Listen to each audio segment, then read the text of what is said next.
حق تلفی و ناانصافی ایسے ہی قابل نفرت عوامل ہیں جیسے کسی مسلمان کے نزدیک حرام گوشت کا لقمہ۔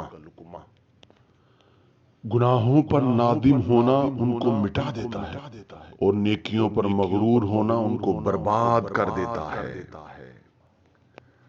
بے عزت انسان کی زندگی گندگی کے اس ڈھیر کی مانند ہے جہاں پر صرف جانور ہی کچھ تلاش کرتے دکھائی دیتے ہیں۔ انسان اگر زبان کے استعمال کی بجائے دماغ کا زیادہ استعمال کرے تو بہت سے مسائل اور مشکلات سے بچ سکتا ہے۔ جہالت اور افلاس ترازو کے دو ایسے پلے ہیں جو اگر متوازی ہو جائیں تو کفر کے نزدیک لے جا سکتے ہیں۔